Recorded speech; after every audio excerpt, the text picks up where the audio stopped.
Senhoras e senhores, sejam muito bem-vindos, sejam muito bem-vindas a mais um episódio do Foguete Sem Ré, episódio número 16. Toda terça-feira, às 17h30, nós estamos subindo mais um episódio. Você que está nos assistindo aqui no nosso canal do YouTube, ou você que está ouvindo o Foguete Sem Ré no Spotify, na sua plataforma de streaming preferida, esse é mais um episódio do Foguete Sem Ré.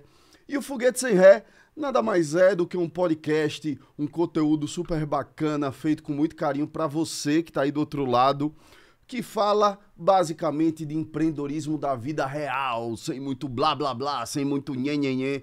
Contamos histórias reais para você desmistificar muita coisa que você ouve aí na internet, que você ouve por aí afora. Contamos histórias reais, sempre trazendo temas sobre inovação, tecnologia, startup, gestão, liderança e por aí vai, né, Ricardinho? Olá. Tudo bom, meu amigo? Como é que você tá? Eu Tudo tô certo? nervoso.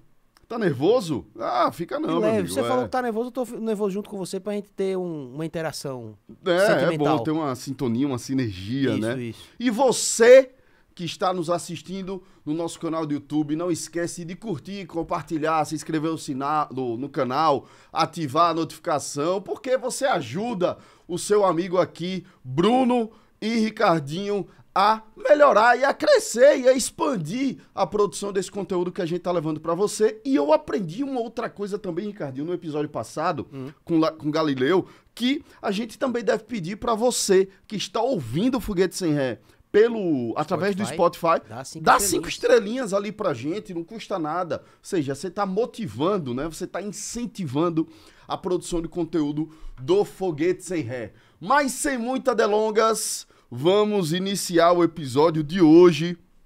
Cara, ó, convidado de hoje, tomei café uma vez com esse cara.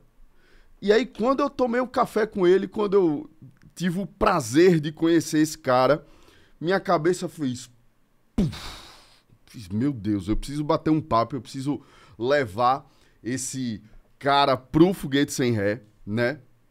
E tem um detalhe bastante importante, né? Que eu achei de um brilhantismo absurdo assim, ó. No LinkedIn dele, tem uma breve descrição de quem ele é. E ele se resume em ser um visionário criativo, anarquista, apateísta, né? E elitista. Ele é um engenheiro de ideias, co-founder do IPTI, que é um projeto, que é um negócio fantástico, que a gente vai falar muito sobre ele hoje. Sergipano, né? Mora em Santa Luzia do Itaim, né? Se eu não me engano, um povoado, né? De Santa Luzia. Saulo Barreto, meu amigo, muito obrigado pelo seu tempo, muito obrigado pela sua disponibilidade, seja muito bem-vindo, a casa é sua. Tô muito feliz que você tá aqui, velho. Tenho certeza que vai ser fantástico. Foi um bom café e um bom convite. Foi um prazer estar aqui com vocês hoje. Pô, Saulo, eu queria começar assim, falando sobre essas 5 palavras que te resumem no seu LinkedIn. Bom, eu começo com sergipano, né? Eu acho que eu morei fora de Sergipe muitos anos, depois que eu me formei em engenharia. Mas, cara, eu brinco sempre que ser sergipano é um patrimônio, né? As pessoas lutam muito para ter dinheiro para comprar um Breitling ou uma Ferrari para ser exclusivo. A gente, quem nasce em Sergipe já nasce exclusivo e não sabe usar esse patrimônio. É verdade. Elitista porque eu acredito nas elites, né? Não a gente tem mania no Brasil de pegar palavras que têm um significado legal, que são reais, e transformar num significado pejorativo, ou às vezes até superlativo. Quando eu falo elite, eu falo da elite intelectual, da elite empreendedora, da elite que quer de fato fazer a diferença. Então eu acredito nisso, por isso que eu sou um elitista. Isso não tem nada a ver com a elite econômica ou política, que é como as pessoas costumam associar, que também acaba sendo também um outro tipo de elite. Apateísta porque eu literalmente, eu brinco sempre que eu estou me lixando para a existência ou não de Deus, né? Um amigo meu definiu melhor isso para ficar mais fácil, que é um ateu não praticante. Sim. O que é mais que eu tenho? Visionário, porque eu ganhei um prêmio recente de visionário do Banco UBS e eu passei minha vida toda sendo chamado de louco, né? E aí quando eu ganhei o prêmio eu falei, porra, o visionário nada mais é do que o doido com reputação. Então, Peraí. Eu quero botar um sinalzinho de alerta nessa frase. Ó, você que tá ouvindo a gente, você que tá assistindo a gente, pega seu caderninho que esse episódio de hoje vai ser foda valendo. Foda com PH maiúsculo, em caixa alta. Repete essa frase aí, Saulo, pra mim, por favor. o quê? Não, que o visionário é um doido com reputação. É um louco com reputação. Porque na verdade todo visionário em algum momento foi chamado de doido. E vários visionários, ou vários doidos, ao longo do processo desistiram ou foram bloqueados no processo. Então, o que faz um visionário é apenas a reputação que ele acaba ganhando por alguma coisa que no começo ninguém acreditava. Um patinho feio que virou cisne. Mais ou menos isso. Então, eu teria essa brincadeira quando eu ganhei um prêmio, né? Porque realmente eu digo, não mudei absolutamente nada. Nada do que eu acreditava, o que eu fazia, mudou em relação a esses anos todos. Só mudou a reputação que a gente passou a ganhar quando as coisas começaram de fato a acontecer de maneira tangível para quem não conseguia enxergar. Mas o que eu digo sempre é que a gente faz o óbvio, a gente não faz nada mais que o óbvio. A diferença é que a gente faz. Ouvi isso, Ricardinho. A diferença é que a gente faz. Anarquista e criativo. Cara, anarquista porque assim, eu sonho com um país sem governo, o que não quer dizer um país desgovernado, porque isso a gente já tem faz bastante tempo. E a gente tem esse país desgovernado, esse Sergipe desgovernado, esse mundo desgovernado, porque a sociedade não ocupa o espaço dela. Então, quando a gente trabalha capital humano, que é o nosso foco, você na verdade está revelando o potencial que cada pessoa tem para ser um transformador do seu pequeno mundo, da sua comunidade, do seu estado, do seu país e do mundo. Se cada um fizer o seu papel, os governos eles perdem o significado da maneira como eles têm hoje. Hoje eles são grandes provedores, né? E as pessoas colocam sempre essa subserviência, seja a algo divino, independente da religião, algo divino, que é algo artificial, seja a um governo em que, na verdade, depois que você elege, às vezes você nem lembra que você votou, você literalmente entrega o espaço vazio para ele ocupar, e aí a gente recebe tudo que a gente recebe. Eu não critico governos nem governantes, porque eles são literalmente o fruto da nossa decisão. Sim. Então eu critico a sociedade. Então o meu anarquismo é pensando nisso. Um dia eu pretendo construir um mundo sem governo, o que não quer dizer um mundo desgovernado, porque isso a gente já tem. Perfeito. E criativo? Cara, porque minha cabeça não para de funcionar um minuto sequer. Eu gosto muito do caos. Claro que o Rivotril ajuda muito a você sobreviver, porque eu não sei fazer meditação, porque não consigo pensar, parar de... Assim, acho que o momento menor que desacelerar o pensamento, né? Acho que a vez que eu parei e eu li assim, não, eu só estou pensando em 14 coisas. Foi o menor número de coisas que eu fiquei pensando ao mesmo tempo. Então isso cria uma puta ansiedade, isso cria um monte de coisa. Eu vejo tudo que ainda tem para construir. Hoje eu sou até mais eu me sinto até mais tranquilo, mais equacionado, porque eu já aprendi que já deu certo. O que tem para vir são outras coisas, então é importante celebrar as conquistas, né? Eu era muito mais ansioso, na expectativa do que estava por vir. Eu acho que hoje eu estou mais tranquilo, mas não por isso menos ansioso. E eu brinco sempre que quando eu morrer, eu quero botar no meu epitáfio, não deu tempo. Assim, porque tem coisa pra caralho pra fazer. Então, mas hoje eu consigo administrar isso. Mas a cabeça está sempre criando, eu não consigo parar de criar e pensar coisas novas o tempo todo, porque no fundo a vida é dinâmica, né? E sem essa dinamicidade e o tesão de você estar ali, sempre enxergando novas oportunidades o tempo todo, para mim não faz sentido. Eu sei que para muita gente isso é apavorante, para mim é a única forma de me manter vivo, né? Então o criativo está por aí. Fantástico, fantástico, absurdo. Ô Saulo, me diz uma coisa, e aí você é engenheiro de formação, né, se formou em engenharia, né, e aí fez pós da pós, mestrado, PhD, pós-doc, por aí vai e tal, aquela trilha toda, e você, há 6 anos, 7 anos atrás, o IPTI tem quanto tempo? Tem 20 anos, 20 anos? Faz ano que vem 20 anos. Qual foi a virada de chave, assim, pra você tomar uma decisão dessa mudança, cara, assim, de carreira, ou foi em paralelo? Como foi que isso aconteceu? Tem uma frase do Rio que eu gosto muito, que ele diz que a vida sempre tem razão. E no meu caso é um bom exemplo. Porque assim, tudo que você falou aí da minha carreira acadêmica, de formação, é porque eu era vagabundo. Eu fui um excelente vagabundo. Aliás, profissionalmente, talvez eu tenha sido um dos melhores vagabundos que eu já conheci. Eu fiz a engenharia civil porque eu não gostava de medicina nem de direito. E aí fiz, mas não tinha nenhum tesão naquilo. Gastei muito tempo para me formar, mais do que o normal. Depois fui fazer mestrado para poder viver de bolsa. Eu queria morar fora. Mas eu fiz uma tese de mestrado, uma dissertação de mestrado razoavelmente ruim. Aí eu não tinha o que fazer da vida, não prestava para nada, vou fazer doutorado. Aí fiz doutorado, que certamente foi uma das piores teses já feitas na humanidade. Espero que nunca ninguém tenha aberto aquela minha tese. Mas nesse período eu fui morar na Alemanha. Eu queria morar na Alemanha, queria falar alemão. E aí apareceu uma bolsa. Eu tenho um pouco de sorte, que no fundo não é somente sorte, está associado um pouco à minha energia positiva para as coisas. E aí morei na Alemanha, foi do caralho, o melhor ano da minha vida. Não fiz absolutamente nada no meu doutorado, mas aprendi muito. Acho que eu evoluí muito como ser humano e em função do que eu queria. Aí voltei, fiz o doutorado, aí não tinha o que fazer na vida, fui fazer pós-doutorado na Unicamp. E depois do pós-doutorado, aí apareceu uma oportunidade para ser professor em Mogi das Cruzes, numa universidade privada, que tinha acabado de contratar uma equipe da USP, que tinha sido reitor da USP, uma equipe inteira, para transformar a universidade num centro de excelência. E eu fui o primeiro doutor a chegar lá, o primeiro pesquisador a chegar. E aí eu virei workaholic. Saí de vagabundagem plena para trabalho ensandecido. Cara, eu nem lembro. 30 e tantos anos. Eu lembro que minha família inteira era puta da vida comigo, porque eu achava que eu ia viver de bolsa o resto da vida. Havia uma campanha para me privatizar, né? E aí quando eu fui privatizado, que tive carteira assinada, né? Pô, foi um sucesso. Depois se arrependeram porque eu pedi demissão e fundei o IPTI. Aí meu pai morreu sem saber o que é que eu fazia, né? Ele achava que eu era corretor de imóveis. Ele não entendia o que eu fazia. O IPTI, pouca gente entende o que a gente faz, o que eu acho perfeito, porque a gente faz inovação. Se as pessoas entenderem o que a gente faz, é melhor fechar as portas.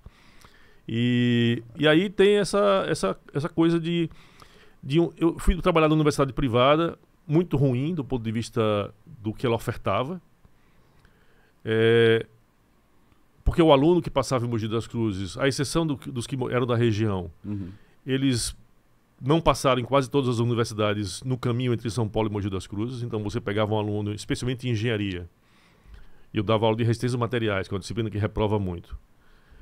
Cara, eu comecei a ficar sem dormir à noite, porque minha taxa de reprovação era muito alta. Eu também não conseguia passar as pessoas sem achar que elas mereciam, e na verdade eu brincava que a gente estava fazendo estelionato intelectual, porque as pessoas estavam pagando a mensalidade e não estavam levando conhecimento para casa. Aquilo me deixava muito mal. E aí eu resolvi largar tudo que eu fazia na minha linha de pesquisa, que era uma merda mesmo, não me dava nenhum tesão. E comecei a pensar em plataformas de aprendizado para o meu aluno de engenharia aprender melhor a disciplina que eu dava. Incluindo uma série de conteúdos de pré-requisito que ele às vezes não trazia do ensino médio. E aí, cara, a universidade não deu nenhum apoio na época, o pior, porque eu acho que é a pior coisa que alguém pode fazer com o outro. Nem sequer resposta dava para os meus pedidos, né? Mas tinha a FAPESP, que é uma puta organização de apoio à pesquisa, ela apoiou o projeto. E a gente ganhou os prêmios mais importantes do Brasil na época, né? E aí eu resolvi pedir demissão. Eu fui para a reitora na época, agradeci para ela tudo que ela me deu. Ela disse, mas eu não dei nada. Eu falei, exatamente isso, porque a escassez é a mãe da criatividade. E aí eu tô pedindo demissão. Aí pedi demissão, fundei o IPTI. E na verdade, quando eu vejo o que a gente faz hoje, isso está muito associado à minha infância. Minha família é de Buquim, por parte de mãe, e eu passava as minhas férias lá. E aí vocês todos que moram no Nordeste, especialmente, sabem o problema da perpetuação da pobreza, né? Você tem seus amiguinhos de 7, 8 anos de idade, com quem você brinca o tempo todo, e todo mundo é igual. E na medida que você vai envelhecendo, as diferenças começam a aparecer. Você continua estudando, indo de férias, e quando eles têm lá 12, 13 anos, você volta para lá, e eles não vão poder brincar com você, porque eles estão trabalhando para ajudar o pai ou a mãe. E aí isso se perpetua. Provavelmente quando ele virar pai, ele também vai colocar o filho dele para... Então, isso é uma coisa que sempre me incomodou, profundamente e poeticamente contada numa música chamada Morro Velho, do Milton Nascimento, que eu acho emocionante, porque conta muito da minha infância, na perspectiva do cara que era filho do dono do sítio. E isso sempre me revoltou, eu nunca consegui entender muito bem isso. Mas, porra, eu era vagabundo, né? Então vagabundo não pensa em nada sério. Então, quando a gente fundou o IPTI, aos poucos isso foi se revelando, né? Então, eu nunca quis voltar para Sergipe. Eu fiquei 22 anos fora. Eu gosto de Sergipe desde que eu moro longe, né? Porque aí quando você mora aqui, você vê os defeitos. Quando você mora fora, você só vê as virtudes, né? Mas no primeiro momento em que apareceu essa ideia de criar um laboratório global de combate ao problema da perpetuação da pobreza, eu falei, vamos para Sergipe. E aí a gente escolheu Santa Luzia do Itaim para ser o nosso piloto global. Então faz todo sentido, mas em nenhum momento eu sabia que isso seria assim. Não teve nenhum planejamento. As coisas foram apenas se revelando com o tempo, né? Tem até uma história engraçada de meu pai, né? Que eu conto sempre, meu pai era representante comercial. E eu ajudava, quando eu fiz 18 anos, ele me contratou, Almeida Barreto e Companhia Limitada. Ele vendia fechadura, material de construção. Mas a fechadura era o símbolo, né? Fechadura da fama. E ele me contratou para eu me aposentar mais cedo. Isso era uma preocupação da época. E, cara, eu odiava aquele negócio. Primeiro eu saía num sol do cabrunco de Aracaju, porque eu nasci aqui por erro da cegonha, era para ter nascido em Copenhague, né? Eu odeio o calor. E um calor do cabrunco carregando aqueles monstruários de fechadura que pesam pra caralho. E aí chegava lá e ia conversar com donos de lojas de material de ferragem, que não é exatamente o papo intelectual que eu gostaria de ter naquele momento. Mas meu pai era um puta vendedor. Então ele chegava, às vezes nem oferecia nada, ele ficava puxando papo, contando piada, para deixar o cara mais relaxado, porque ele sentia que o cara não estava no dia bom. Então me impressionava essa sensação. Essa habilidade, né? E aí um dia, mas eu realmente não gostava do que eu fazia, eu ficava puto da vida com aquilo. Aí um dia ele me mandou buscar um cheque de um mal pagador. E eu fui lá, 2h da tarde, como o cara tinha combinado. Às 5 da tarde a secretária veio falar comigo, eu tinha 18 anos, né? Dizer, olha, ele pediu pra você voltar amanhã e tal. Aí eu tava puto da vida, 3 horas esperando, falei assim, olha, faz o seguinte, manda ele enfiar o cheque no fiofó e depois ele leva lá em casa. Quando eu cheguei em casa, eu contei pro meu pai entrou em pânico, né? Aí ligou pro cara, pedindo desculpa, é o arrobo da juventude e tal. Aí ele me chamou, depois de passar uma semana sem falar comigo, ele me chamou pra conversar e falou assim, meu filho, é o seguinte, eu vou lhe demitir, porque você foi o pior vendedor que eu já tive na vida. Você só pode vender 2 coisas, caixão de defunto e papel higiênico, porque a pessoa tem uma necessidade emergencial.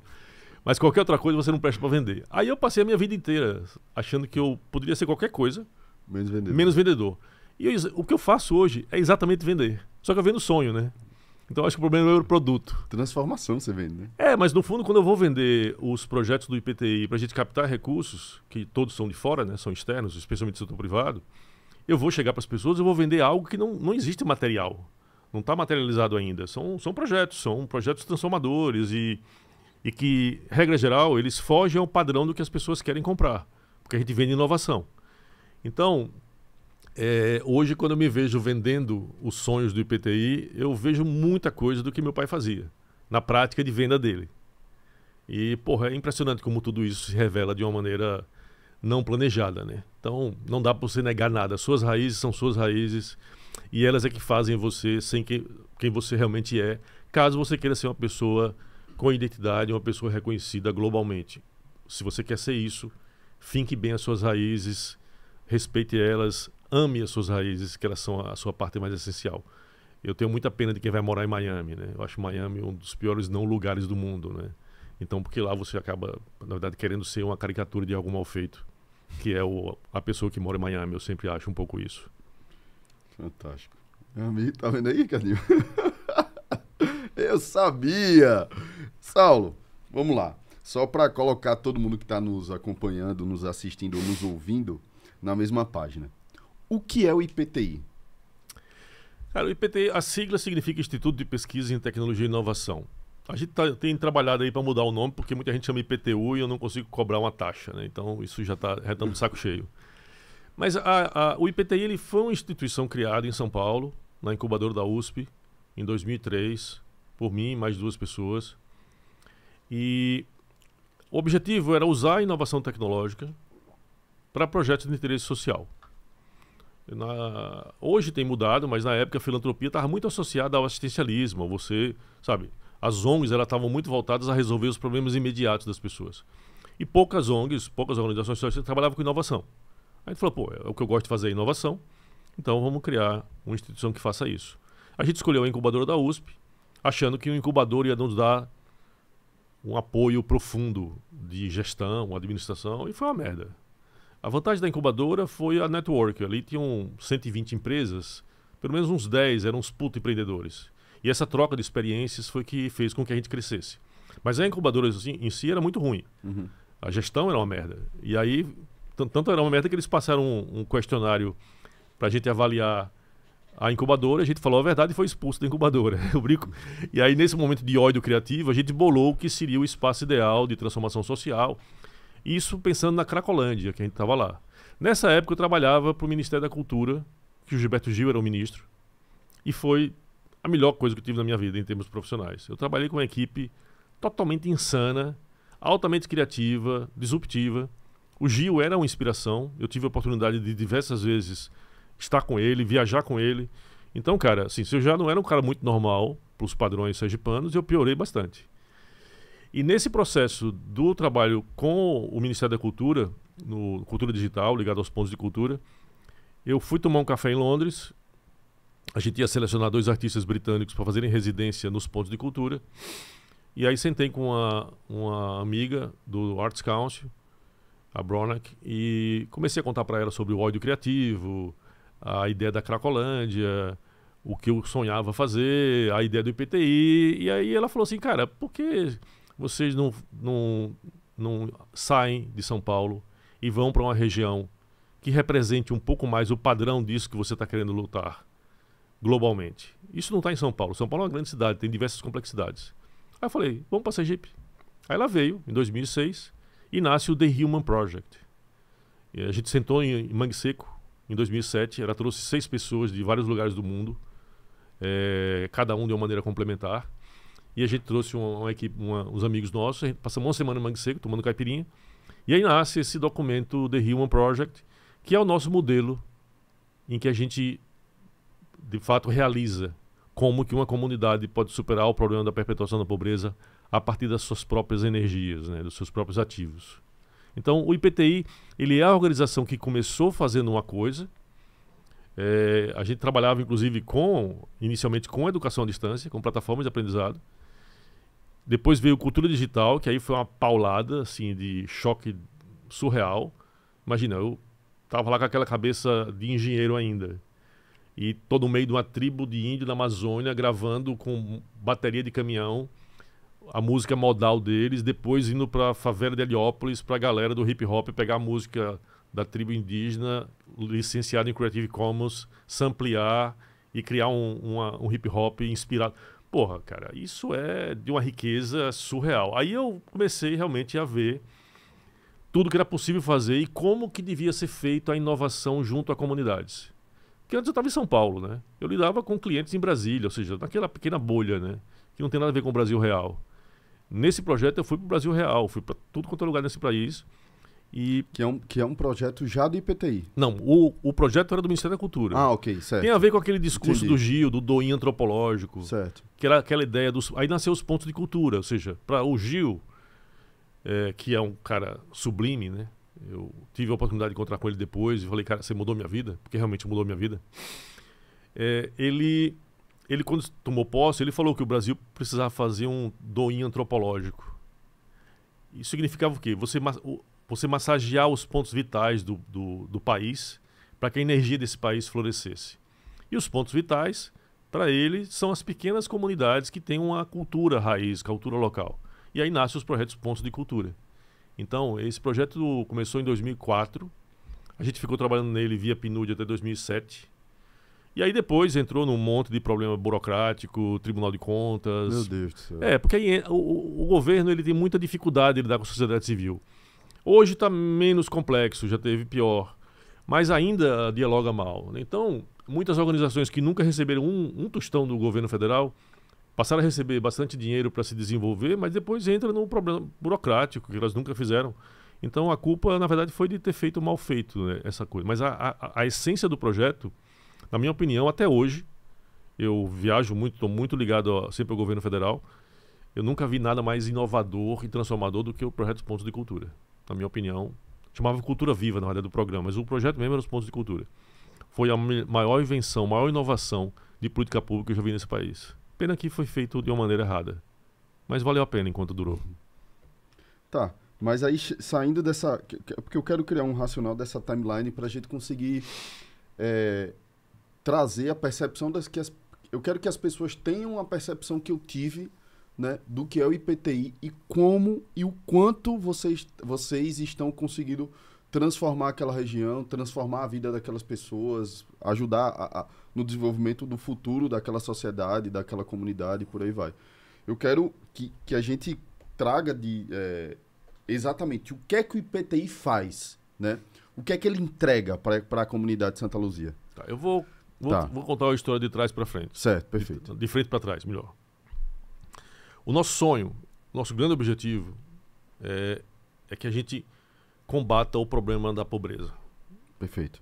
E quando eu falo pobreza, eu não estou falando pobreza financeira, porque pobreza é uma questão de mentalidade. Tem muita gente rica que é profundamente pobre. E, no fundo, a pobreza que a gente está mais acostumado, que é essa pobreza econômica, financeira, das pessoas não terem, às vezes, o que comer, ela é uma consequência da grande riqueza que se acumulou. Nós temos essa patologia da acumulação. O hemisfério sul, ele continua pobre porque o hemisfério norte nos colonializou e colonializa ainda de uma maneira exploratória e que nós nos colocamos de maneira subserviente a isso. Então, essa desigualdade social, ela é, na minha opinião, o principal vírus que vai matar a humanidade. Na minha opinião, o ser humano é a única raça pré-planejada para a autodestruição. E nós estamos indo bem nesse sentido, cada vez melhor. Então a gente precisa tomar cuidado, né? Aí quando eu vejo esses anúncios tipo mudança climática, Amazônia, cara, eu falo assim, cara, esse não é o problema central. O problema central é a pobreza mental, pobreza de mentalidade mesmo. E não adianta pegar o avião do Elon Musk para ir morar em Marte, porque lá a gente vai levar a mesma desigualdade para lá. O Elon Musk, eu brinco sempre, ele não vai levar vaso sanitário. Ele vai criar um padrão de desigualdade lá também, até porque ele, com certeza, é um dos mais responsáveis hoje por esse padrão de pobreza. Então, esse é o nosso objetivo. Para isso, a gente precisa mudar mentalidades. E aí significa mudar a mentalidade de quem está precisando de ajuda, mas também de quem quer ajudar. Perfeito. Fazer isso em qualquer grande centro seria impossível, porque numa cidade como São Paulo, Rio, Londres, Nova York, você tem tantas variáveis e tanta complexidade que você não consegue revelar isso de uma maneira sem as contaminações dos demais fatores. Então a gente escolheu um município pequeno que tivesse um baixo IDH. Santa Luzia ainda tem um baixo IDH. Mas é um município pequeno e bonito o suficiente para que ele pudesse, ao longo de alguns anos, mostrar para as pessoas que é possível. Então eu acho que o que o IPTI tem feito com Santa Luzia do Itaim hoje, porque a gente não faz sozinho, hoje, de fato, eu vou começar a falar de agora em diante não mais de IPTI, mas de The Human Project, que é o nosso modelo. O The Human Project hoje ele tem mostrado para quem vai lá e para quem convive que é possível você superar esse problema da perpetuação da pobreza e é possível influenciar pessoas que têm dinheiro e que querem ajudar, seja empresas ou pessoas, a repensar os seus próprios modelos. Santa Luzia, aos poucos, e o The Human Project estão virando uma espécie de escola, especialmente para quem quer ajudar. Porque, veja, quando você quer combater a pobreza, você acaba trazendo na sua ação social o mesmo padrão de pobreza das pessoas que você quer ajudar. Todo mundo tem uma visão assistencialista. Então, se você chega na comunidade e vê aquela situação de vulnerabilidade, você acaba tendo a tendência natural a querer dar para as pessoas o que elas estão precisando. Aí você bota um band-aid ali. Perfeito. Você quer resultado de curto prazo, porque você não sabe saborear processo. Você tem uma necessidade de ver aquilo acontecer rapidamente. Você quer sempre algo que lhe toque diretamente. E às vezes não é. São coisas de longo prazo, coisas que vão acontecer. Transformação social só acontece quando a comunidade é protagonista. Eu comparo muito que todo mundo que vai investir socialmente devia olhar para a história do seu filho. Quando você bota um filho no mundo, você sabe que você vai trabalhar 20 anos, no mínimo, todos os dias, cuidando dele, orientando, acompanhando, torcendo, sonhando que vai dar certo. Mas você não sabe. Primeiro, o dar certo está muito na sua perspectiva, não quer dizer que ele dá certo do jeito dele. Dar certo é muito relativo. É muito relativo. Segundo, cara, Muita coisa pode acontecer e você não é dono de todos os fatores. Quem é dono do fator principal da felicidade dele ou dela são eles. Mas você tem os amigos, você tem o meio externo. Mas, claro, a tua influência é importante. Mas você jamais vai desistir um dia sequer durante 20, 25 anos. No investimento social, quando você chega na comunidade e você quer fazer com que ela se transforme, você quer que aconteça em 1 ano, 2 anos. É ridículo isso. Então esse padrão mental pobre das pessoas que têm dinheiro e querem ajudar, isso precisa mudar. Fora que existem pessoas que aí realmente são mais difíceis, né? São pessoas que acumulam demais, mas realmente elas acham que dane-se o mundo. E aí você vai ver o quê? Em carro blindado, em pequenos grupos, mas não tem jeito, cara. Tudo volta contra você. A Europa sofreu essa invasão de imigração, especialmente do norte da África e da Oriente Médio, guerra, Síria, etc. e tal. Cara, puta consequência natural. Fizeram merda diversas décadas e séculos. Dividiram o Oriente Médio da maneira que eles queriam do ponto de vista monopolista. Então, a coisa mais natural do mundo é que uma hora isso volte contra. Então, eu acho até que o Ocidente, o Hemisfério Norte, ainda sofreu muito pouco das consequências das coisas ruins que eles plantaram. E aí entra uma outra concepção minha. Eu acho que a única salvação para o mundo está no Hemisfério Sul. Então, o Hemisfério Norte está fodido. Muita ciência, muita tecnologia, muito desenvolvimento, esse não tem mais jeito. Ele esbarrou no grande muro do século XX. O século XX trouxe prosperidade, medicina, sabe? Uma expectativa de que a ciência, a tecnologia e a inovação vão resolver sempre tudo. Então eu acho que o Hemisfério Sul é quem tem hoje o único ativo capaz de transformar a humanidade, que é a esperança. Esperança e humanidade, alma humana. Isso que eu perguntei. Então, eu acho que agora a gente precisa reconhecer isso. Então, quando eu olho para o futuro, eu olho uma grande rede internacional de comunidades transformativas, como Santa Luzia está aí, mas várias outras na América Latina, na África e na Ásia, trabalhando em rede e ajudando o mundo, a partir do Hemisfério Norte, a ser um mundo melhor, menos injusto para as pessoas, porque é inadmissível que a gente tenha um mundo que a gente tem hoje e cada vez pior. E isso é um padrão de pobreza. Então, o que a gente fez nessa visão de longo prazo, de criar combater o problema da pobreza, a partir da criação de uma comunidade internacional, de uma rede internacional de comunidades transformadoras, que ensinem passo a passo as pessoas que têm dinheiro, que têm vontade de mudar o mundo e de ajudar o mundo, a repensar os seus modelos de investimento social. Isso traz a Santa Luzia Itaim, ao The Human Project, a esse pequeno laboratório. Porque você precisa ter um caso real para provar que funciona. E hoje, depois de 12 anos, a gente vê que está acontecendo. Então hoje, quando eu recebo pessoas de fora, quando Santa Luzia recebe as pessoas que vão visitar a gente lá para momentos de imersão social que a gente está fazendo, a pessoa não tem como ela sair normal. Ela realmente sai transformada. Agora, se você for olhar na cidade, as ruas estão do mesmo jeito, as casas estão do mesmo jeito. O que muda são as pessoas. Então, o saneamento, casas mais arrumadas, carro na porta, isso tudo virá como uma consequência de um processo de longo prazo. Mas quando eu olho para o que a gente está realizando, eu olho para 2050. Eu olho para a criança que vai nascer em 2030, que é quando eu acho que a gente vai ter o ambiente perfeito para essa criança nascer e se desenvolver naquele município. E quando eu olho para essa transformação do mundo, que eu sonho, eu estou olhando para algo daqui 150, 200 anos, no mínimo. Mas, cara, tem que ser feito agora. É o que eu digo sempre. É urgente, mas não pode ter pressa. Porque a dinâmica, a velocidade tem que ser dada pela comunidade. Se ela não se apropriar das coisas, você está fazendo intervenção social. E essa é a pior merda que a gente pode fazer. É fazer intervenções. Porque ela só dura enquanto a sua energia está lá. Pode ser intervenção militar, pode ser intervenção econômica, o que for. Só dura enquanto sua energia está lá. E essa energia se dissipa, ela apodrece aos poucos. Assim como essa patologia humana de acumulação também produz uma sociedade apodrecida como a gente tem hoje. Cada um querendo acumular cada vez mais riquezas, agora mais likes, mais views. Sim. Isso tudo gera uma sociedade doente, apodrecida, e é um pouco disso que a gente tenta reverter. No dia a dia, né? Eu sei que o IPTI tem diversos projetos, muita coisa acontecendo ao mesmo tempo lá dentro.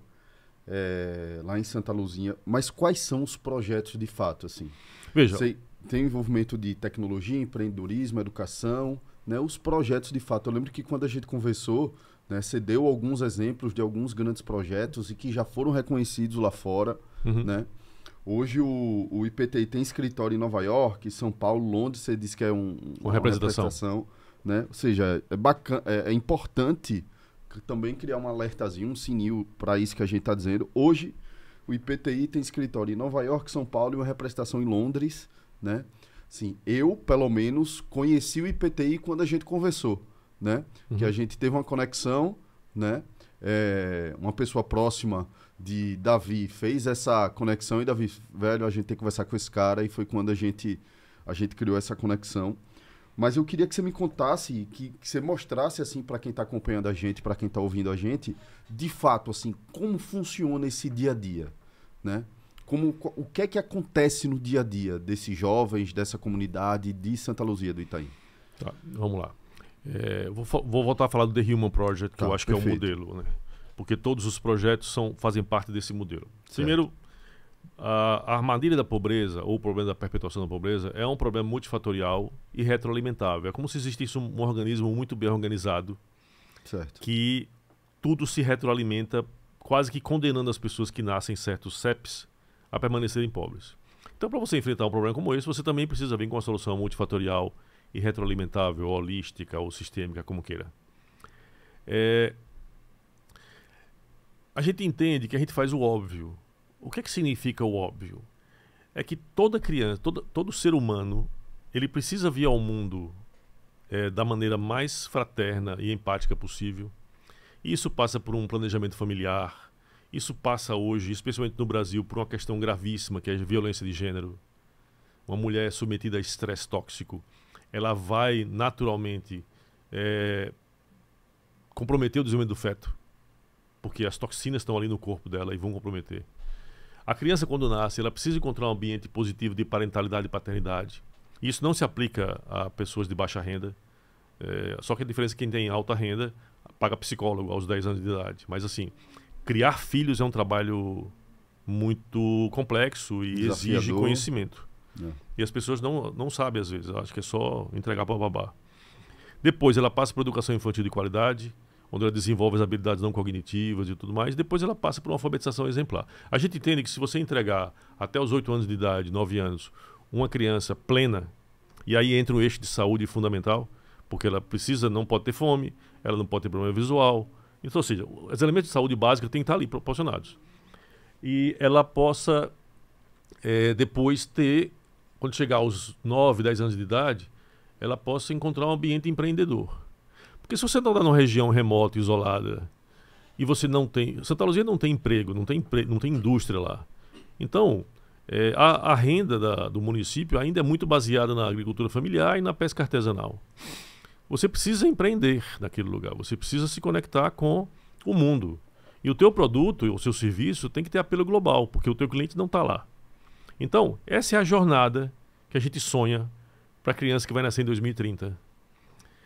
Para isso acontecer, o que a gente faz? A gente desenvolve tecnologias sociais, que são soluções para enfrentar cada um desses fatores. Então, a gente escolhe os principais fatores que causam ou que contribuem para essa armadilha da pobreza.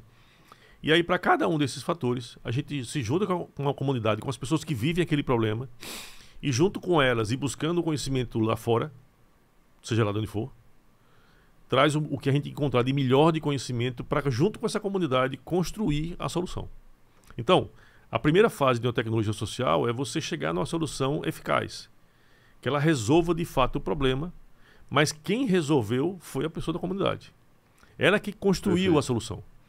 A solução não chegou pronta. Não chegou, né? Por hipótese alguma. Ah, vocês fazem capacitação? De jeito nenhum. Formação? De jeito nenhum. A gente faz construção participativa. A gente faz a construção de todo o material com essas pessoas que vivem um problema. Porque elas sabem mais sobre o problema do que qualquer outra pessoa. Só que elas sabem de uma maneira prática. E aí o outro traz o conhecimento científico, as premissas, o que deve ser seguido para que a solução seja adequada. Mas a maneira de construir tem que ser delas, porque elas têm que ser as coautoras. Você já consegue perceber claramente aí um movimento empreendedor, certo? Depois, isso tem que ser escalável, ou a gente chama de reaplicável, que é essas pessoas que desenvolveram a solução, elas serem multiplicadoras da solução em outros lugares. E a gente fala reaplicação porque cada vez que vai para uma região nova, muda o contexto. Então você precisa adaptar aquilo. E você não vai capacitar as pessoas, você vai construir uma nova versão daquele material a partir do momento em que você sensibiliza e engaja outras pessoas. E por fim, aquilo tem que virar negócio. Aquilo tem que ser sustentável. Seja com fim lucrativo ou sem fim lucrativo, a solução, a tecnologia social, ela precisa, ao final, ser sustentável, do ponto de vista financeiro. E isso passa muito forte por autogestão. Ou seja, as próprias pessoas que construíram o processo, reaplicaram, elas se tornem as gestoras da solução final. Isso tudo é muito novo no Brasil. Você fazer uma solução eficaz para um problema social não é tão difícil. Você fazer uma solução eficaz e escalável já é mais complicado. Agora, você fazer uma solução eficaz, escalável e sustentável a partir da própria comunidade, aí é foda. Aí dá trabalho. Não é pouco tempo, é um processo de longo prazo, mas, cara, a revelação que acontece é impressionante. Porque a pessoa que vivia até então de uma maneira passiva, achando que ela não tinha conhecimento, que o que ela tinha não tinha valor, que tudo bem, a vida é aquilo mesmo, ela vai se transformando, cara. Então, às vezes eu tive agora uma imersão em dezembro, e eu vi professores da educação infantil, do Sinapse Educação Infantil, a gente gastou 4 anos para construir, e esse ano eles estão reaplicando em 3 municípios sergipanos. 2 professoras falando. Essas mesmas pessoas eu vi há 3 meses atrás falando. Há 3 meses elas estavam começando a reaplicar. E elas estavam lá toda tímida e tal. Dessa vez, cara, elas chegaram lá, contando uma história, porque elas passaram 3 meses convivendo com pessoas que elas estão ajudando a ficar no mesmo nível delas. Então, primeiro, eu sei alguma coisa. E o que eu sei tem valor para outras pessoas. E eu posso ajudar. Cara, isso é literalmente transformador. E isso é empreendedorismo. Sim. Então, no fundo, por trás da transformação social de uma comunidade, está o DNA do empreendedorismo. Seja ele o visível, seja criou a empresa, tipo o caso do Cacete. Sim. Seja ele esse empreendedorismo social, que é você dar uma boa aula. Você preparar e dar uma boa aula é um exercício de empreendedorismo seu. E é isso que a gente acredita. Hoje, como é que a gente consegue perceber esse ambiente empreendedor lá em Santa Luzia? Tem que ir lá falar com as pessoas. Não, eu lembro que você falou de diversos projetos que já foram reconhecidos globalmente. Se eu não me engano, projetos de design que já foram adotados por marcas. Enfim. A gente tem vários projetos que aí tem a visibilidade, né? Aquele elemento mais visível da coisa. Que eu sei que as pessoas gostam. E elas é o que repercute, né? Para nós é o que menos interessa, mas a gente entende esse valor. Então, você tem a Casa do Cacete, que é a empresa de design e moda dos meninos, ela já tem parceria com a Osklen, com a Morena Rosa, com a Insecta Shoes. Então, eles hoje têm uma marca. A City Square, que é a empresa de programação, de ensino de programação, também tem parceria com empresas. Então, agora a gente está montando um parque tecnológico em Santa Luzia na área de TI, com os alunos que eles formaram.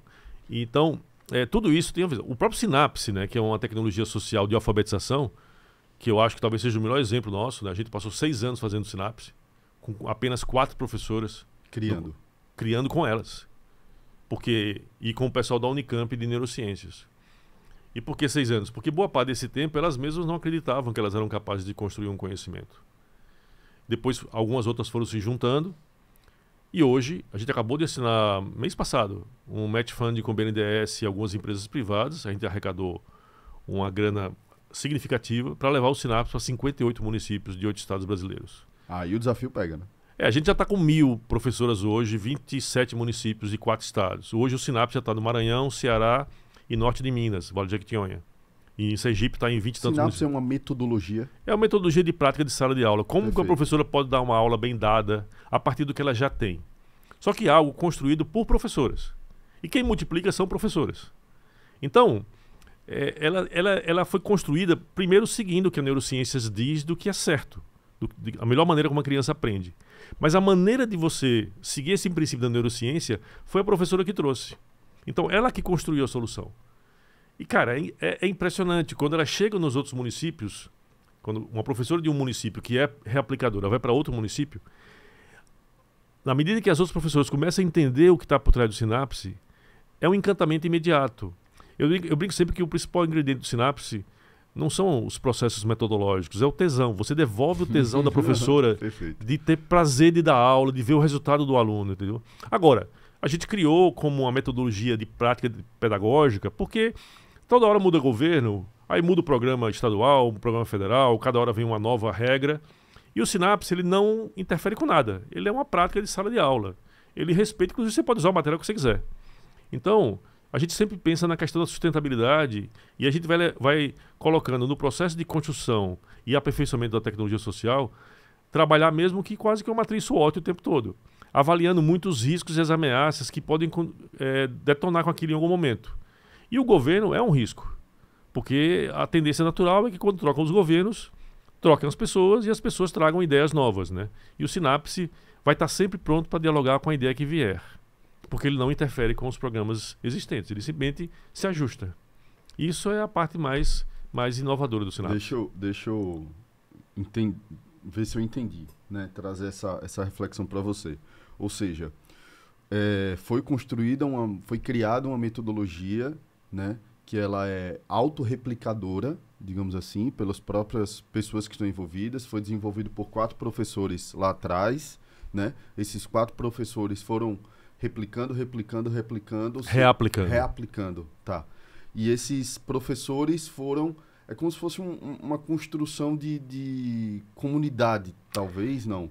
Não, né? Hoje eles já são uma rede... Aí essa comunidade impacta aquele aluno, aquela criança que está sendo alfabetizada através dessa metodologia, ela tem um desenvolvimento melhor e isso, obviamente, impacta a sociedade que ela está inserida. Exatamente.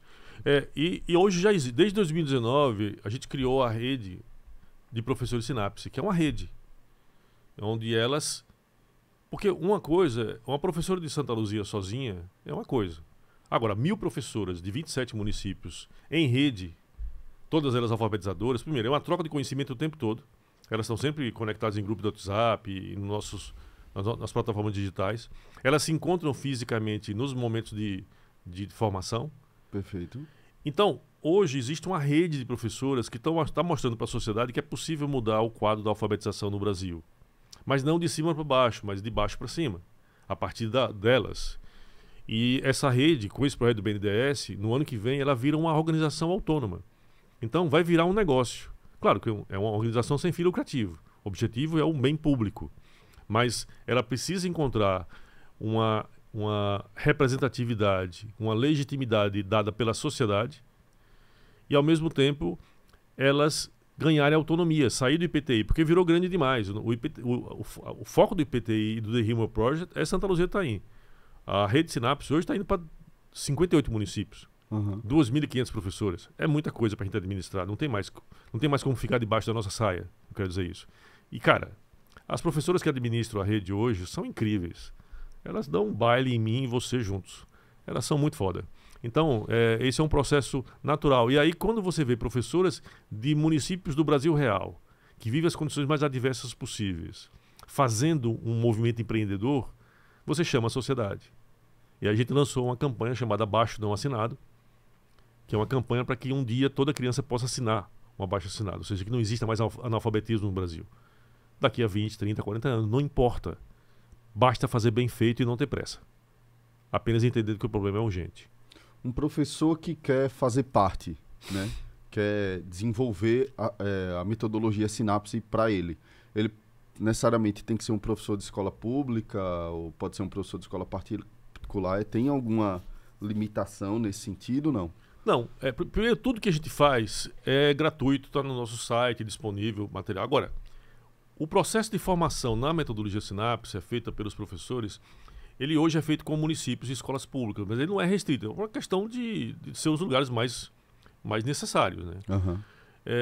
Ele dura 2 anos, é um encontro de formação por mês, com depois um acompanhamento cotidiano. Então tem o módulo básico, o módulo avançado. Qualquer escola particular, agora tem que montar pequenos grupos, né? Porque não existe, a menos que a pessoa seja autodidata, ela pode entrar no site, baixar o material, ou ela, eventualmente, está numa cidade onde está acontecendo formação Sinapse, e ela trabalha numa escola particular, ela vai lá e pede para participar. Ninguém paga nada. todas as reaplicações que acontecem do Synapse são bancadas por alguma empresa, por algum investidor está por trás daquilo, levando aquela metodologia. A gente também nunca cobrou de município. Então, a gente sempre leva para o município sem custos para o município. E a ideia é que depois do processo de 2 anos, aquele município seja membro da rede Synapse, de maneira que as professoras elas continuem o processo, independente da gente ter saído de lá. Porque, no fundo, a gente nunca saiu.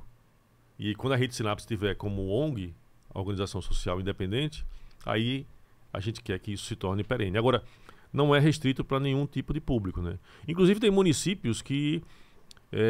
a gente recebeu agora uma demanda da Paraíba, tem municípios que querem que a gente faça a formação dos professores do 1º ao 5º ano. Por quê? Porque com a pandemia, 2 anos de pandemia, alunos que estão hoje no 4º e no 5º ano não estão alfabetizados.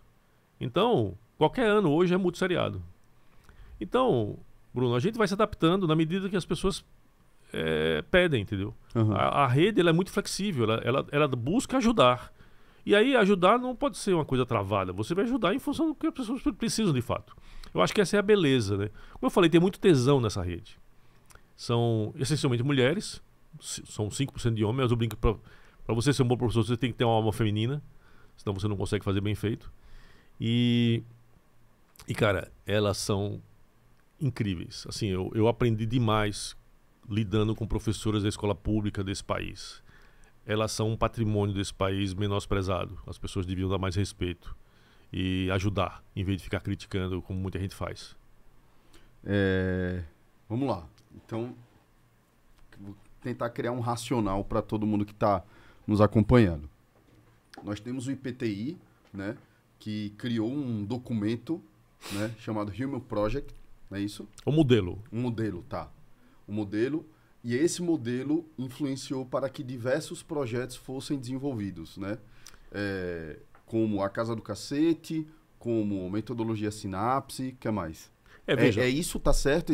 Essa linha, assim, esse guarda-chuva, não? mais ou menos. Vamos lá. Também, se você entender, eu acho que eu fiz um mau trabalho, porque o objetivo da gente não é esclarecer, é confundir. Então, inovação é isso. Show de bola. O Chacrinha acho que falava isso, né? Veja, existe um modelo, que é esse modelo de combate ao problema da perpetuação da pobreza, o The Human Project. Tá. Ele é composto por diversas tecnologias sociais interligadas. Certo. E elas vão sendo feitas de maneira incremental. Vou te dar um exemplo. Nós começamos o Synapse em 2010, certo? Que é uma solução. Paralelamente, a gente começou o HB, uma tecnologia social de combate à anemia ferropriva nas escolas. A anemia ferropriva é a maior doença nutricional do mundo. Por trás dela está má alimentação. E verme também, parasita. Bom, quando a gente começou o Synapse, a gente percebeu que precisava de um sistema de gestão, tanto para gerenciar o Synapse quanto para gerenciar o HB. Aí fizemos o TAG. Não foi porque a gente inventou, não, porque precisava. Mas quando a gente fez o Synapse, a própria comunidade vai revelando os próximos desafios. Ela vai revelando os desafios de acordo com as necessidades das próprias soluções dos problemas, ou seja, fica uma coisa... Um ciclozinho ali do infinito, ele é incremental e retroalimentando Exatamente. tudo isso, e a própria comunidade criando as próprias soluções, muito provavelmente para o desenvolvimento das soluções que já foram criadas anteriormente. Exatamente, porque na verdade tudo vai se... É uma coisa, você faz uma solução, você encontra novos desafios. Aí você tem que priorizar. Então, por exemplo, desde que a gente começou o Synapse, a gente sabia que precisava tocar na educação infantil e na primeira infância. É mais ou menos como você cavar. Você vai cavar para plantar uma boa árvore. Você não cava de baixo para cima, você vai cavando camadas até chegar na raiz. Então, a nossa primeira camada foi a alfabetização. Mas lá em 2018 a gente começou a educação infantil. Mas a gente sabia desde 2010 que precisava mexer na educação infantil. Só que não tinha fôlego. E agora, esse ano, a gente começou a primeira infância, porque a educação infantil começou a testar a escalabilidade, a reaplicação. Então veja, 12 anos para você tocar onde você queria tocar desde 2010. Mas é importante esse processo. O HB, que é da anemia, desde o começo, a gente sabia que estava atacando a consequência. A causa da anemia é má alimentação e parasita. Sim. O ano passado a gente começou a desenvolver o NHAM, que é a tecnologia social de segurança alimentar nas escolas. Que a gente sabia que precisava, era desde 2010. Então, Bruno, tem um processo aí, primeiro assim, você vai resolvendo problemas e você vai revelando novos desafios. Aí você tem que priorizar. Primeiro, se você tem capacidade de desenvolver aquele novo desafio agora, porque querer fazer tudo ao mesmo tempo é burrice, vai quebrar a cara. E segundo, se você acha o apoiador, né? Porque a gente vive de apoio de empresas principalmente, mas também a gente tem parceria com o governo, a gente tem múltiplas fontes de recursos. Então, às vezes, você não consegue viabilizar o projeto. O projeto da primeira infância, eu estou há 8 anos tentando captar recursos. Esse ano foi o ano que eu consegui. Também consegui tudo que eu precisava. Nós estamos começando agora. Então, mas, cara, são 8 anos que eu comecei a pedir dinheiro para fazer o projeto da primeira infância. Mas acho que... No setor privado. Essencialmente setor privado. Mas eu acho que ele não estava pronto para entender o que a gente tinha. Porque a gente ataca o problema da primeira infância de uma maneira muito ampla. Envolve violência de gênero, machismo, empreendedorismo feminino, desenvolvimento da saúde da mulher, planejamento familiar, até aquilo ser sustentável através de um negócio social. Aí o cara fala, mas é muita coisa. Eu falei, não é muita coisa, é só o básico. O problema ele é complexo. Atacar só uma parte do problema e esquecer essas outras variáveis que são fundamentais, você não resolve o problema. Então, esse jeito da gente só se dedicar a um problema, quando a gente entende que aquele é o mínimo que a gente precisa atacar, muitas vezes o mercado não está pronto para receber isso. Eu acho que o nosso tempo de trajetória, a reputação que a gente foi ganhando nesses anos todos, isso acabou abrindo os olhos e dizer, não, agora tudo bem, eu acho que esse negócio vai dar errado, mas a gente aposta em vocês. É mais ou menos isso que eles fizeram. A gente conseguiu um apoio para 5 anos, com todo o direito de errar. Porque o erro, para nós, é a parte mais importante do acerto. No IPTI, de qualquer negócio, né?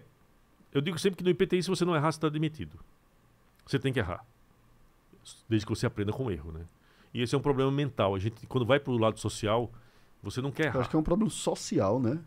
De formação do ser, principalmente aqui no Brasil. Aqui no Brasil. A gente vê o erro como um fracasso. É. Na verdade, o erro é parte do acerto, né?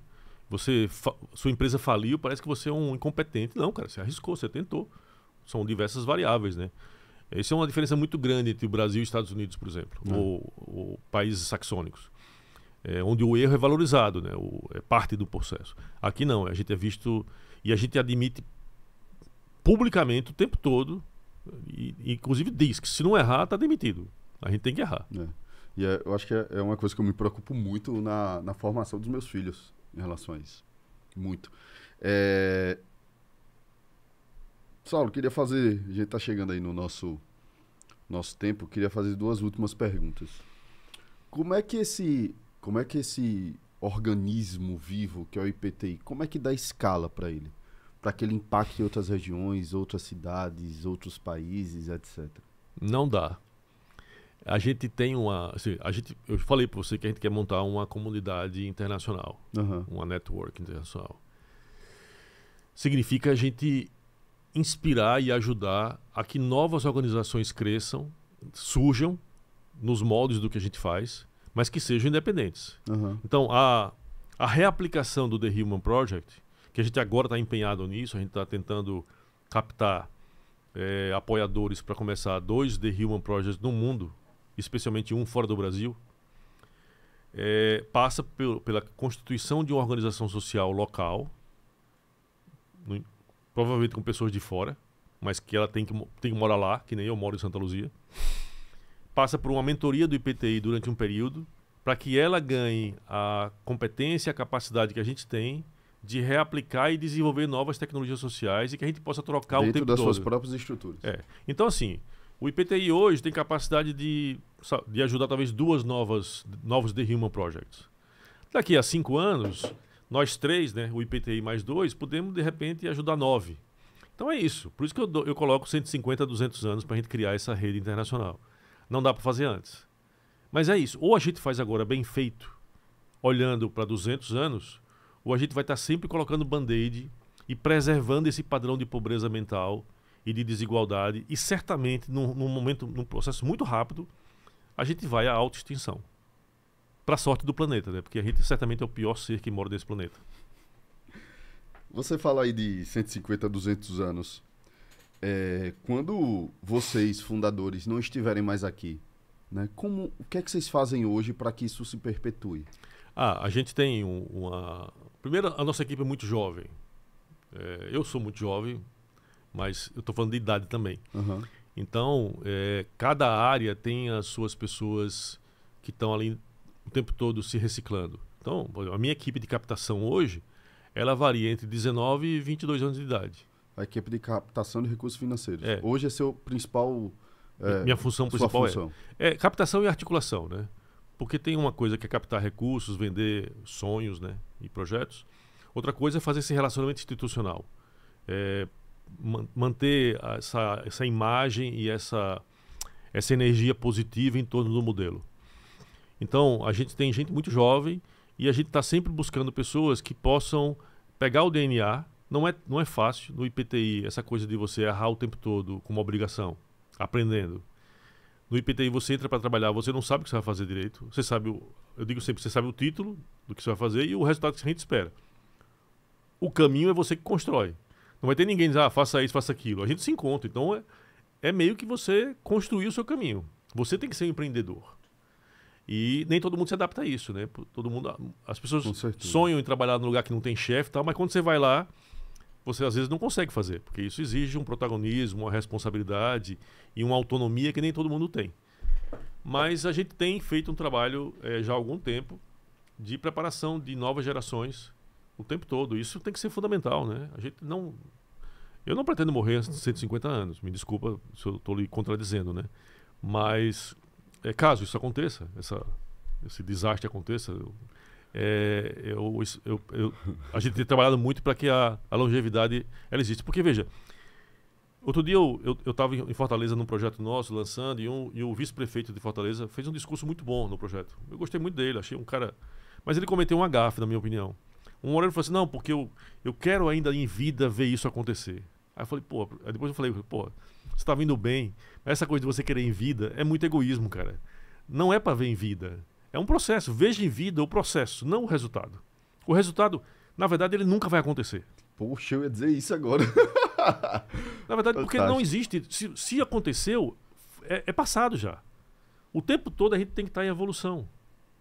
Então, às vezes eu brinco que, cara, o The Human Project nunca vai dar certo.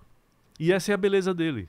Ele já nasce sabendo que ele jamais dará certo. Por quê? Porque a utopia é sempre algo inalcançável. E se a gente não tiver utopia, é melhor cortar os pulsos, porque a vida normal é uma merda. Ricardinho, meu amigo. Não sei nem o que dizer, pô. Saulo. Tá. Última pergunta. Voltando um pouquinho, porque esse foi o projeto que eu me aprofundei mais. Uhum. Né? Eu acho que pelo meu viés criativo, minha formação e tal, que foi o Casa do Cacete.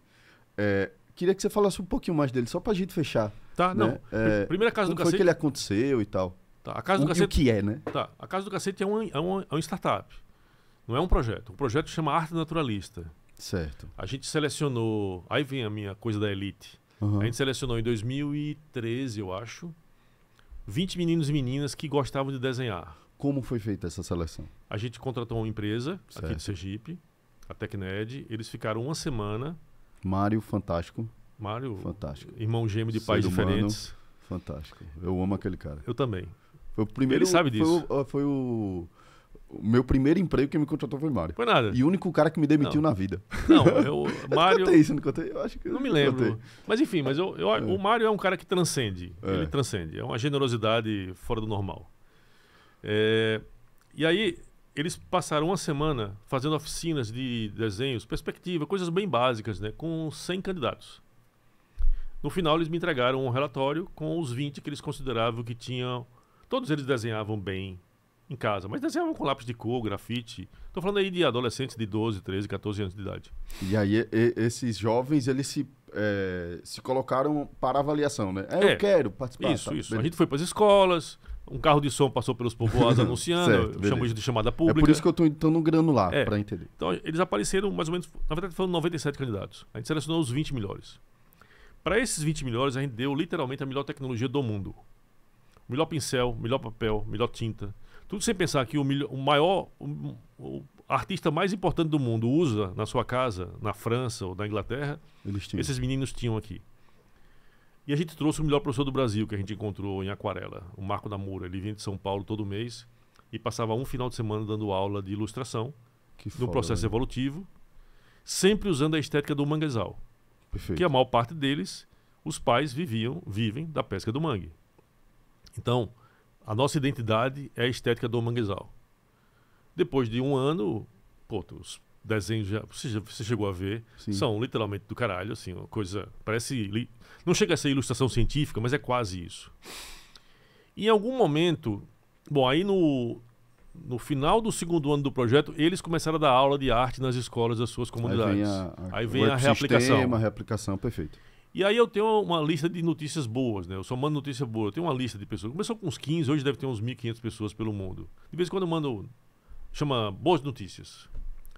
E aí eu mandei alguma matéria, alguma mensagem sobre esse projeto, alguns desenhos, e o pessoal vai espalhando, né? E aí o pessoal da moda nos descobriu e vieram falar comigo para fazer uma coleção. Aí tô falando de Morena Rosa, Cantão, Havaianas. Mas a Morena Rosa foi a única que entendeu que não era só fazer a coleção. Era fazer a coleção e dar uma oportunidade de formação empreendedora para esses meninos. E aí nasce, eu estava na reunião com eles em São Paulo, e aí o cara, fica onde? Eu falei, fica na casa do cacete. Eu falei, pô, casa do cacete, tá aí um nome legal, cara. Aí nasceu a Casa do Cacete, ou CDC, né? Eu também me lembrei muito de uma banda de mulheres brasileiras que fez muito sucesso fora do Brasil, chamada CSS, que é Cansei de Ser Sexy. Aí eu falei, CDC fica uma marca legal e é uma marca que já fez 2 coleções, mas na verdade o Gênison, que é o principal executivo à frente da Casa do Cacete, ele é um artista, ele é um puta professor, ele é um líder da galera. Porque isso eu acho que esse é o elemento bacana da reaplicação. Você começa a inspirar outras pessoas. Porque se você conseguiu, as pessoas que estão ali falam assim, pô, eu também consigo. Então esse é um papel importante do processo de reaplicação. Você inspirar outras pessoas. Porque eu não inspiro ninguém. As pessoas é que inspiram as outras, né? Então, hoje a gente está tentando repensar o modelo de negócios da Casa do Cacete para que eles possam crescer e oferecer mais oportunidades, né? Porque o foco deles hoje ainda é muito forte a ilustração, o desenho. Não necessariamente o negócio em moda ou o negócio em design. Então, a gente está aí conversando com alguns amigos do setor privado para ajudar a repensar o futuro da Casa do Cacete. Mas ela existe e mas ela não é um projeto. Ela é um spin-off. Ela nasce de um projeto, assim como a City nasceu do Clock, assim como a Vish Filmes nasceu do Luca. Enfim, assim como a Rede Sinapse nasceu do Sinapse. Então são spin-offs dos nossos projetos. E ao longo do tempo, outras spin-offs vão surgindo e etc. A gente pretende fechar 2023 com 9 startups lá em Santa Luzia. Já temos 6 hoje.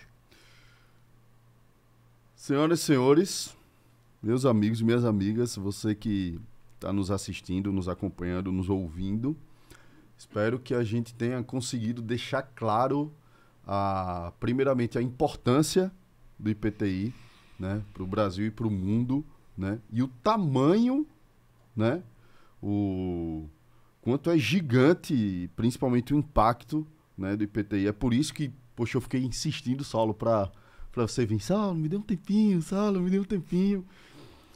Muito obrigado pelo seu tempo, muito obrigado pela sua fala, muito obrigado pela sua aula, né? Muito, muito obrigado.